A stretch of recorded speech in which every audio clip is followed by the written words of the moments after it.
하나님은 새 변화 속으로 우리를 초대하십니다. 하나님은 새 일을 행하시고 또 새로운 변화를 창조하시는 분이십니다. 우리는 엄청난 변화 속에 와 있습니다. 코비드-19을 통해서 전 세계가 변화를 경험하고 있는 것입니다. 우리는 그 변화를 지금 경험하고 있고, 더 놀라운 사실은 지금 우리가 직면하는 변화는 장차 경험하게 될 변화의 예고편에 불과하다는 것입니다. 제일 중요한 것은 변화를 인식하는 것입니다. 성경에 나타난 인물들 가운데 하나님 쓰셨던 인물들은 변화를 오히려 기회로 만들었던 사람들이죠. 그 중에 한 사람이 우리 믿음의 조상인 아브라함인 것입니다.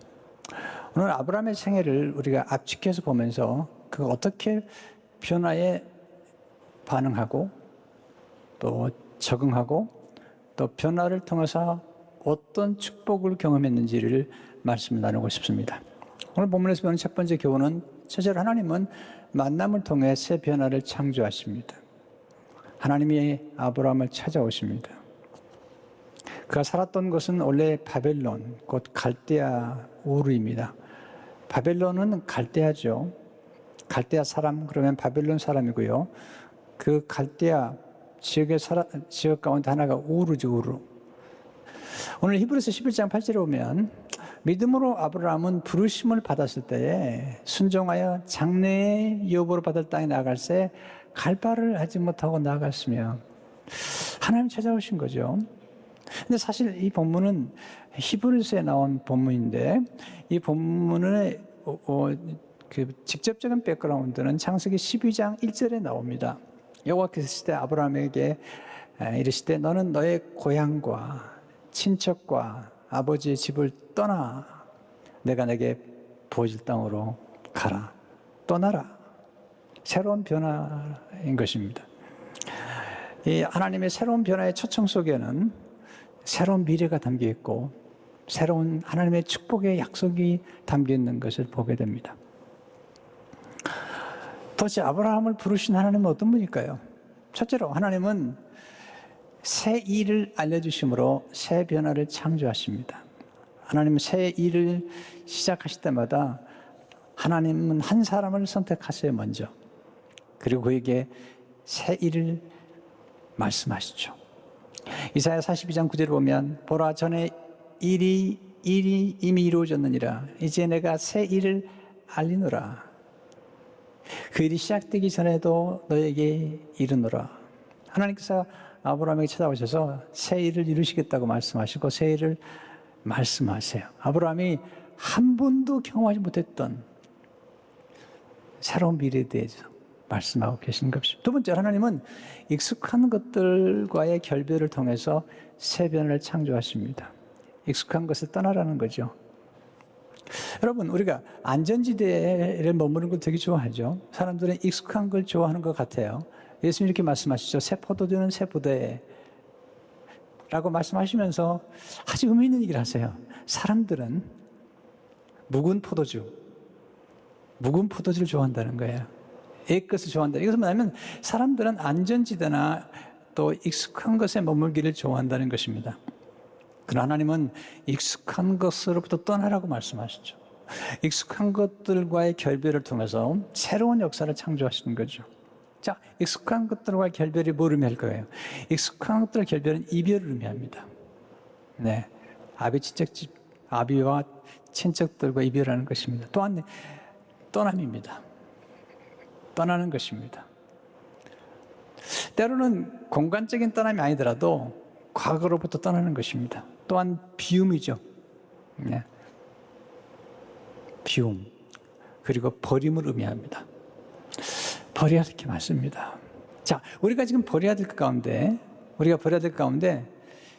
옛날에는 쓰레기가 아니었어요.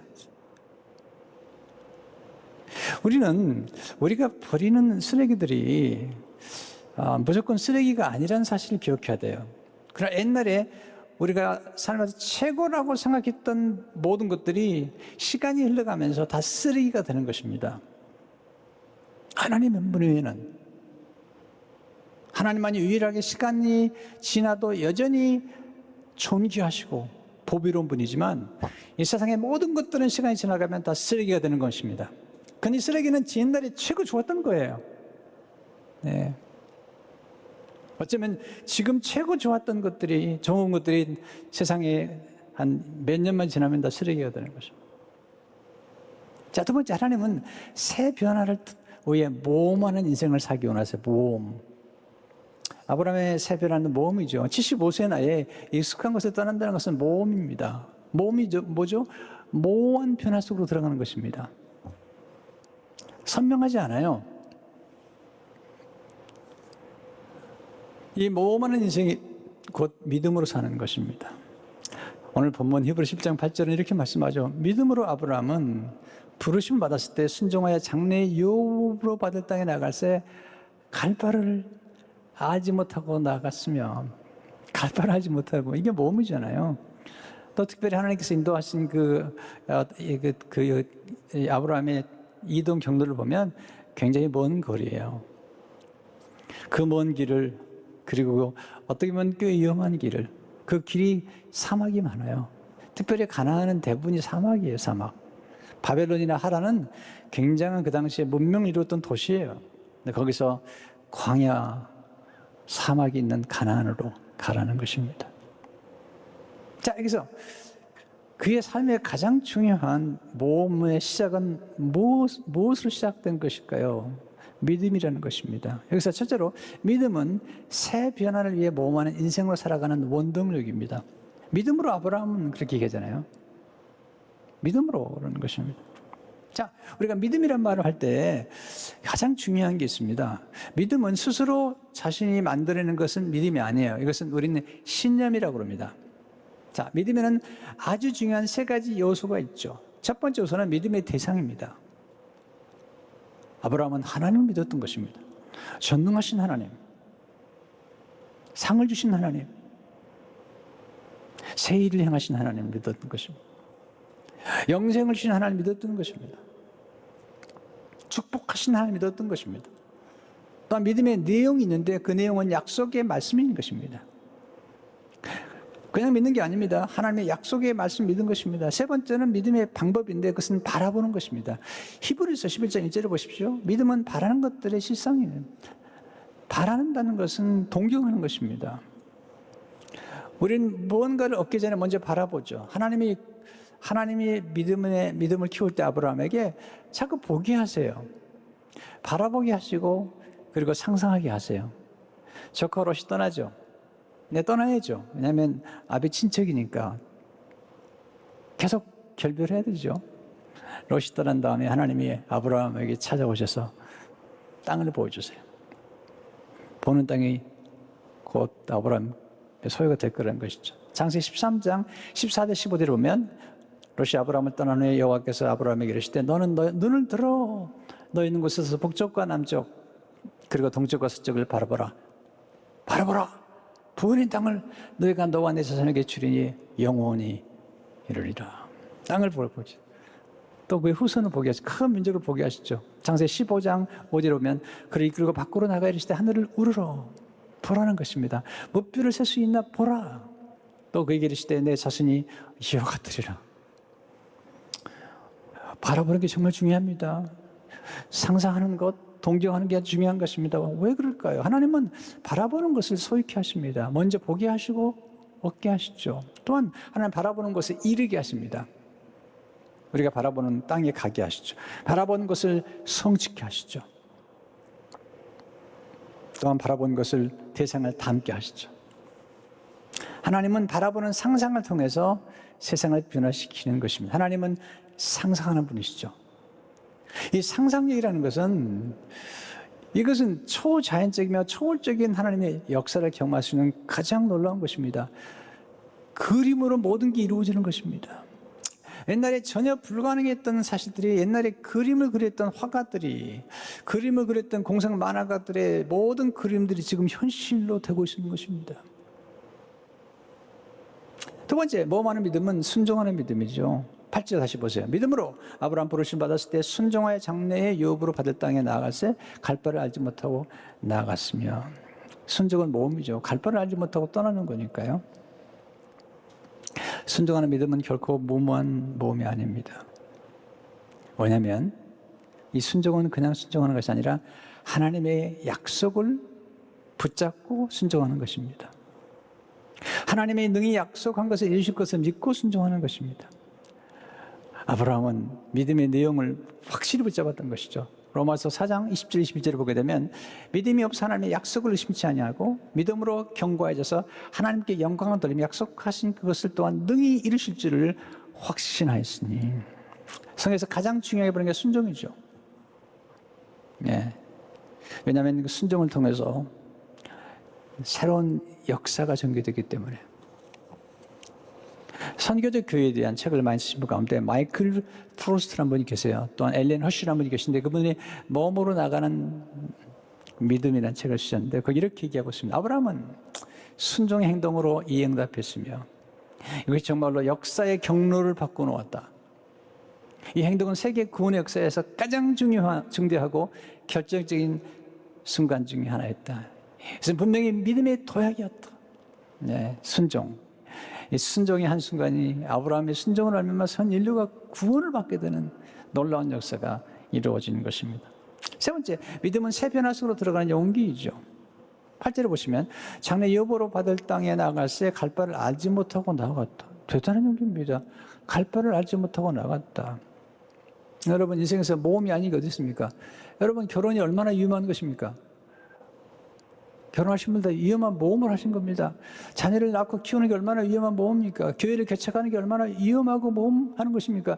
책을 쓴다는 게 얼마나 위험한 것입니까? 새로운 일을 시도하는 게 얼마나 위험한 것입니까? 사업한다는 게 얼마나 위험한 것입니까? 집을 건축하는 게 얼마나 위험한 것입니까? 위험하지 않은 게 없습니다. 모험하지 않은 게 없습니다. 인생은 모험입니다. 그러나 이런 모험을 통해서 우리는 무한한 잠재력을 발견하게 되죠. 여러분, 이게 모험하는 중에 우리가 가장 용기를 발휘할 게 뭐죠? 무슨 용기죠? 두려움을 정복해야 돼. 두려움. 근데 우리가 두려움이 우리를 찾아올 때 우리가 분명하게 결정해야 됩니다. 두려움을 두려워할 것인가? 아니면 하나님을 두려워할 것인가? 두려움의 귀를 기울일 것인가? 우리를 사랑하시고 우리를 축복하시는 하나님의 음성에 귀를 기울일 것인가? 우리가 하나님을 경외하면 모든 두려움을 물리칠 수 있습니다. 오스왈드 챔버스는 이렇게 말합니다. 하나님을 두려워하면 아무것도 두려운 게 없지만 하나님을 두려워하지 않으면 모든 것이 두려워진다. 하나님 약속하셨죠. 아브라함에게 내가 너의 방패가 되겠다. 내가 너와 함께 하겠다. 여러분 하나님이 우리 편이면 두려울 게 없습니다. 시편 118편 6절을 보니까 여호와는 내 편이시라. 내가 두려워하지 아니하리니 사람이 내게 어찌할까. 로마서 8장 31절에 만일 하나님이 우리를 위하시면 누가 우리를 대적하리요. 네, 하나님 우리를 위하시면 누가 우리를 대적하겠습니까? 네 번째, 모험하는 믿음은 장막 인생으로 사는 것입니다. 장막. 갈대우를 떠날 때에 유목민이 됩니다. 그는 더 이상 한 곳에 머무는 사람이 아니라 그는 이동하며 살아가는 유목민, 장막이 가면서 살아가는 나그네로 살아가는 것입니다. 순례자로 살아가는 것입니다. 자, 오늘 9절의 말씀이 굉장히 중요하죠. 믿음으로 그가 이방의 땅에 있는 것과 같이 약속의 땅에 거류하며 동일한 약속을 여보로 함께 받은 이삭 및 야곱과 더불어 장막에 거하였으니. 자, 보세요. 아브라함만 장막에 거한 게 아니고 이삭과 야곱도 장막에 거했습니다. 이삭의, 그러니까 믿음의 후손들이 대부분의 스타일은 장막에 거한다는 거죠. 자, 창세기 14장 8절을 보게 되면 이 아브라함이 장막을 옮겨 헤브론에 있는 마므레 상수리 사풀에 이르러 거주하며 거기서 여호와를 위하여 제단을 쌓았더라. 그런 장막을 옮겨가면서 옮길 때마다 여호와를 위하여 제단을 쌓았고요. 여호와의 이름을 불렀죠. 이삭도 장막을 지어 창세기 20장 17절을 보게 되면 이삭이 그것을 떠나 그날 골짜기에 장막을 치고 거기에 거류하며 야곱도 창세기 33장 18절을 보게 되면 야곱이 받던 아리람에서부터 평안히 가나안 땅 세겜 성읍에 이르러 그 성읍 앞에 장막을 치며. 하나님의 쓰신 인물들은 한결같이 이민자들이었습니다. 고향과 친척을 떠났습니다.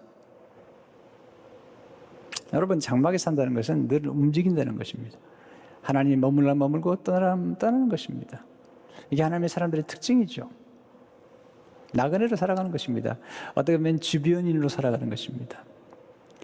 히브리 11장 9절에 보니까 새 번역이 이렇게 번역했어요. 믿음으로 그런 약속하신 땅에서 타국에 몸붙여 사는 나그네처럼 고려했으며 같은 약속을 함께 물려받을 이삭과 야곱과 함께 장막에서 살았습니다. 이 표현이 참 흥미로워요. 타국에 몸붙여 사는 나그네처럼 고려했으며 10절을 보시면 이는 그가 하나님이 계획하시고 지으실 터가 있는 성을 바랐습니다. 영어 보니까 이 계획하다는 말이 하나님이 아키텍트, 하나님이 설계사라는 거죠. 그리고 지으신다는 말은 빌드라고 써요. 하나님께서. 왜? 본향. 네, 하나님의 나라. 네, 그렇기 때문에 여러분, 죽음을 늘 생각하는 사람은요, 늘 우리가 죽음을 생각하는 건 아니지만 죽음을 늘 앞서 생각하는 사람들은 싸우지 않습니다. 그리고 늘 감사뿐입니다. 이 유목민들은 늘 자족했습니다. 그리고 늘 감사했습니다. 그리고 늘 떠날 사람들이기 때문에 집착하지 않았습니다. 그들이 소유가 없었던 건 아닙니다. 그러나 그가 소유에 집착하지 않습니다. 또는 장소에도 집착하지 않습니다. 하나님이 머물면 머물고 떠나면 떠나는 것입니다. 여러분, 우리가 떠난다고 생각하면요, 뭐 살 게 없잖아요. 또 우리가 죽는다고 생각하면 아니, 삶이 퀄리티가 달라집니다. 우리가 본향을 생각하는 사람들은 바울 얘기해요. 항상 기뻐하라는 겁니다. 그 다음에 너희 관용을 알게 하라는 것입니다. 왜? 주께서 가깝기 때문에. 예, 정말이 가까웠기 때문에 싸우지 말고 관용을 베풀고 그리고 기뻐하라는 것입니다. 이게 하나님이 우리에게 하신 말씀이에요. 우리 언젠가는 떠나갑니다. 영을 사지 않습니다. 바울은 고린도서 5장 1절에서 이렇게 얘기하죠. 만일 땅에 있는 우리의 장막집이 무너지면 하나님께서 지으신 집, 그 손으로 지으신 것이 아니요 하늘에 있는 영원한 집이 우리에게 있는 줄을 아느니라. 다섯 번째, 새 변화를 위한 작은 변화가 위대한 변화를 만듭니다. 작은 변화가 위대한 변화를 만들죠. 변화는 먼저 우리의 생각 속에서 시작됩니다. 먼저 방향이죠. 하나님께서 아브라함에게 먼저 생각을 집어넣죠. 그리고 그림을 그려보게 만들어요. 생각 속에 그림을 그리게 만들어요. 큰 민족에 대한 그림. 그리고 새 땅에 대한 그림을 그려보게 만들죠. 이 변화가 회개예요. 회개라는 것은 방향을 바꾸는 거예요. 네, 갈대아 우르에서 우상 숭배자가 아니라 이제는 믿음의 조상이 되는 하나님을 믿기 위해서 우상과 등지는 것이죠. 네. 갈대아 우르를 떠나 새로운 땅으로 가는 것입니다. 근데 이 변화가 어떻게 시작되냐면 첫 발을 내딛는 것입니다. 8절을 다시 보세요. 믿음으로 아브라함은 부르심을 받았을 때 순종하여 장래의 이후를 볼 땅에 나갈새 갈 바를 알지 못하고 나아갔으며 이 첫걸음, 이 작은 변화가 인생을 그렇게 변화시킬 줄 몰랐거든요. 여러분, 작은 변화 속에 위대한 변화가 담겨 있습니다. 작은 변화는 익숙한 것을 벗어난 것을 의미합니다. 작은 변화는 새로운 것을 향해 한 걸음을 내딛는 것을 의미합니다. 창세기 12장 4절에 보니까 이 아브라함이 여호와의 말씀을 따라갔고 여호와의 말씀 그 약속을 따라갔고 롯도 그와 함께 갔으며 아브라함이 하란을 떠날 때 75세였더라. 5절의 말씀 제가 좋아해요. 아브라함이 그 안에 사례와 조카라고 하나님이 먹은 모든 소유 얻은 사람을 이끌고 가나안 땅으로 가려고 떠나서 마침내 가나안 땅에 들어갔더라. 마침내란 단어를 좋아해요. 여러분, 하나님이 약속하시면 반드시 이루어지죠. 네, 갈대아 우르에서 하란을 거쳐서 가나안 땅으로 마침내 도착했다는 것입니다. 여러분, 변화를 적으로 생각하지 말고 친구로 여기십시오. 변화를 통해서 새로운 역사를 창조하십시오. 변화를 통해 아름답고 황홀한 기쁨을 누리십시오. 변화한다는 것은 살아있다는 것입니다. 죽은 것은 변화되지 않습니다. 무덤은 변화되지 않습니다. 살아있는 것만이 변화되는 것입니다. 변화한다는 것은 무한한 미래 속으로, 무한한 잠재력 속으로, 무한한 가능성 속으로 들어가는 것입니다.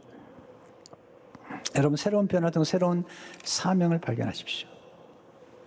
아브라함이 그를 부르신 다음에 그게 사명을 주죠. 그 사명이 뭐냐면 복을 많이 받아서 복을 나눠주려는 것입니다. 복덩이가 돼가지고 모든 민족을 복되게 하라는 것입니다. 이게 사명이죠. 창세기 12장 3절에 보면 땅의 모든 족속에 너로 말미암아 복을 얻을 것이라 하신지라.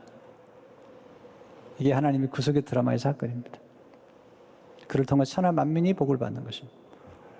어떻게 가능하죠? 모험을 통해서 가능한 것이죠. 그의 순종. 근데 아브라함 생애 가운데 가장 큰 모험은 뭐냐면 아들 이삭을 바치는 겁니다. 아들을 하나님께 내어드리는 것입니다. 이게 엄청난 모험입니다. 갈대아 우르를 떠나는 것보다 더 큰 모험이 기다리고 있습니다. 하나님이 시험하는 겁니다. 테스트하는 것입니다. 이 테스트를 통과해야만이 테스티모니가 생기는 거예요.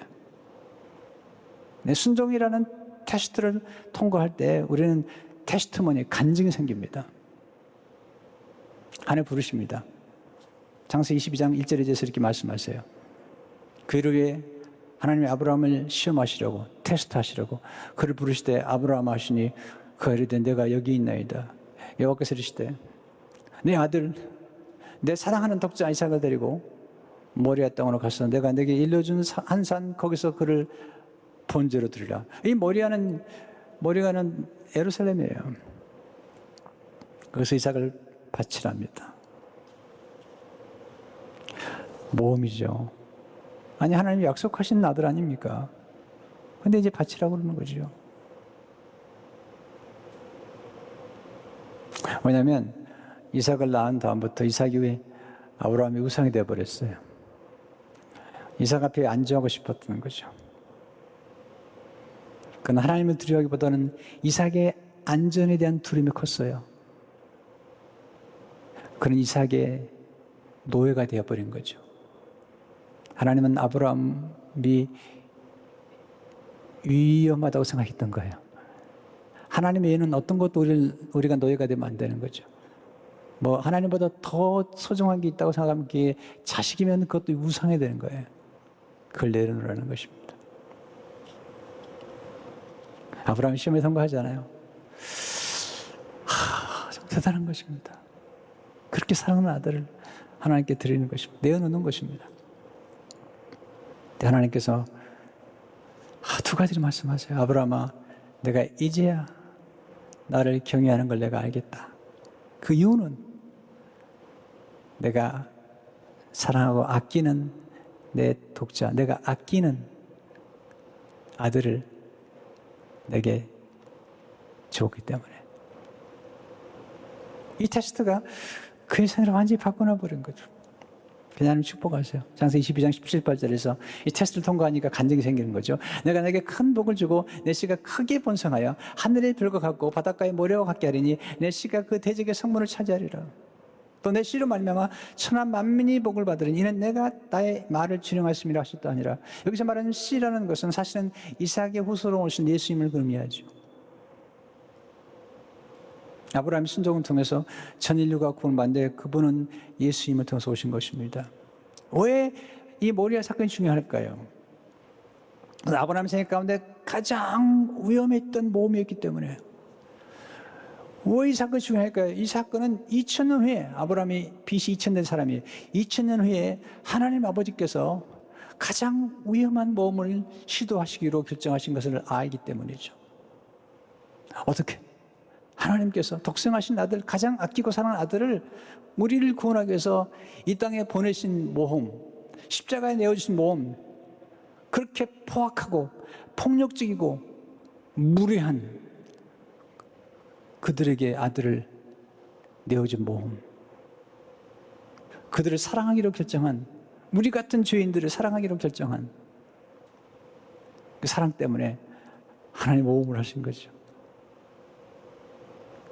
그리고 주님은 십자가를 향해 나가신 것입니다. 십자가에서 주님이 십자가에서 죽으심으로 우리는 새 일이, 새 역사가 창조된 것입니다. 전 인류가 구원받는, 이제는 종이나 자유자나 차별이 없습니다. 남자나 여자나 차별이 없습니다. 부자나 가난한 자가 차별이 없습니다. 유태인이나 이방인의 차별이 없습니다. 누구든지 그리스도 예수 안에서 하나님의 자녀가 될 수 있으며 새로운 역사가 창조, 새로운 피조물이 될 수 있는 새로운 축복 속으로 들어갈 수 있는 역사가 십자가에서 이루어진 것입니다. 여러분, 모험을 두려워하지 마십시오. 어차피 우리 인생은 모험이에요. 변화를 두려워하지 마십시오. 변화를 믿음으로 받아들이세요. 변화를 친구로 삼으세요. 선생님으로 삼으세요. 그리고 변화의 흐름을 타세요. 하나님 말씀 순종하세요. 그러면 놀라운 무한한 축복이 기다리고 있는 것입니다. 변화는 새로운 축복의 문으로 들어가는 열쇠와 같은 것입니다. 물론 변화가 두려우실 겁니다.